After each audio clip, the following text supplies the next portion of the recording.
இது ரெயின் கன்று நான் ஆன் பண்ணியிருக்கேன். கீழே ஆளுங்க உட்காந்துட்ருக்காங்க.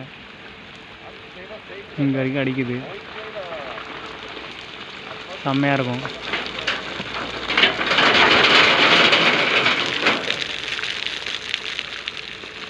தெரியுதுங்களா உங்களுக்கு?